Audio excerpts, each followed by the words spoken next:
thy servant. Make me what thou wilt, Lord, and set me where thou wilt. Let me be a vessel of silver or gold, or a vessel of wood or stone, so that I be a vessel of honor. I am content. If I be not the head or the eye or the ear, one of the nobler and more honorable instruments thou wilt employ, then let me be the hand or the foot, as one of the lowest and least esteemed of all the servants of my Lord. Lord, put me to what thou wilt, and rank me with what thou wilt. Put me to doing. Put me to suffering. Let me be employed for thee, or laid aside for thee, or exalted for thee, or trodden under foot for thee. Let me be full. Let me be empty. Let me have all things. Let me have nothing. I freely and heartily resign all to thy pleasure and disposal.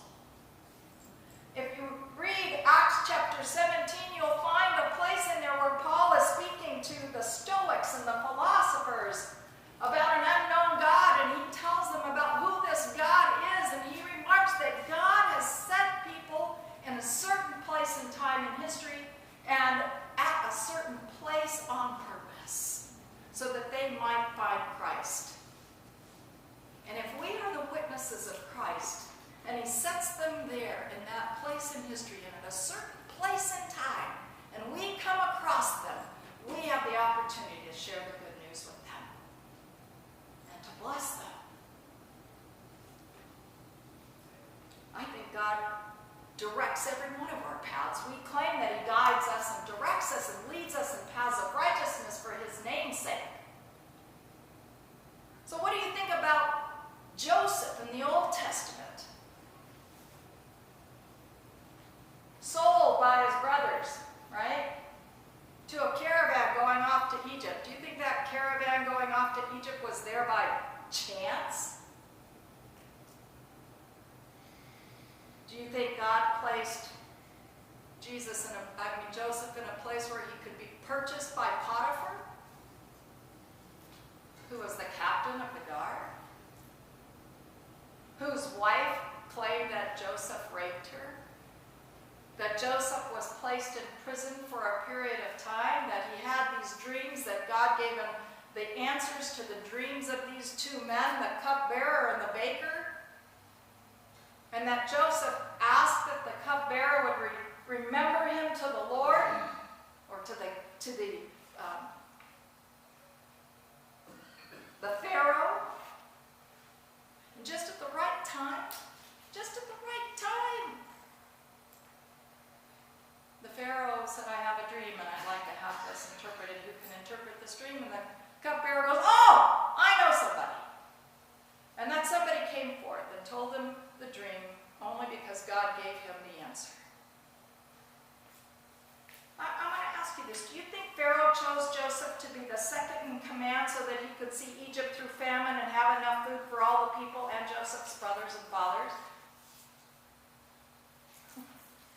Joseph was a foreigner. Joseph had been in jail for serving a term for alleged rape of his captain of the guard. Joseph was a slave. Why would anyone look at his credentials and say, yep, he's the one, we're going to put him in charge of over all the treasuries, the grain treasuries of Egypt? But that's exactly what happened, because it's a God thing. God planned it. And Joseph was willing to go through with God's plan. I love that reading this morning, that there was a season. There's a season for when God is doing some things. And boy, we just better pay attention that we might be in some type of season that God has planned. And that we're part of that plan that he is unfolding. And we don't yet have any idea what that is, but we're obedient.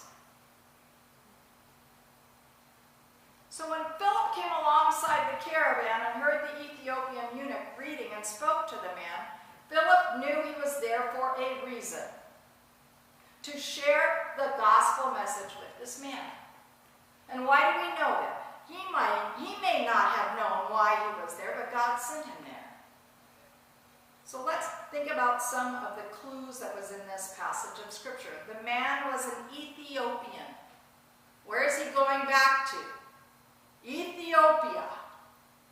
The man, we learn, is an official of Queen Candace.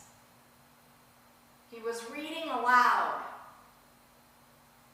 and which was the way that most of the scriptures were read in the ancient times, was aloud, so that they could not just read it with their eyes, but hear it with their ears. When we are teaching new disciples, we often ask them to read the scriptures out loud for this very purpose. So not only are they seeing it, but they hear it come back on their ears. And when they hear it, all of a sudden, there might be an aha moment that occurs. This man, this Ethiopian eunuch, was a proselyte to the Jewish religion.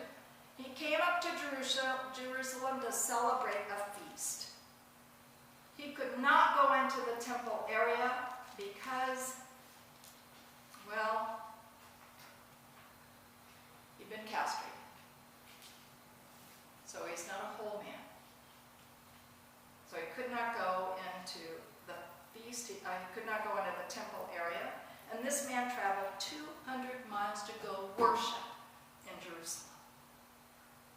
I dare say that there are people who can't travel 17 miles to find a church. They complain the whole time that it's so far. 200 miles he traveled by chariot over roads to go worship in Jerusalem so that he could worship the Jewish God. He was permitted only to go so far as the gate into the temple. And he was concerned about his own spiritual well-being, so much so that he became a Jew. And he was reading the scriptures, trying to practice his religion. And I tell you today, there are many people who are doing just the same as this man. Recognizing they need a religion, they need something. They're searching for the truth. They don't know what it is. And what they lack is faith in Jesus Christ, who will not only be their guide, but their Savior and their Lord. Pandita Rambai was raised in a very Orthodox Hindu home. Her father was very strict in the type of caste that he was part of, and he also did very religious rules he kept and religious rites that he did. He found it unusual that women were not allowed to read or write the Sanskrit language because it was so sacred, and they were not allowed to read the Vedas or other sacred writings. So he decided to teach his wife anyway, who was a really willing student, and she taught their daughter at age 8. And by the time Pandita was 15, she was successful in completing the education that her mother had passed on to her. And after an extreme famine, both her parents passed away. She and her brother went off to Calcutta in hopes of a better life. And she married a man there of Shudra caste who died less than 2 years later of cholera. And so she became acquainted with many other educated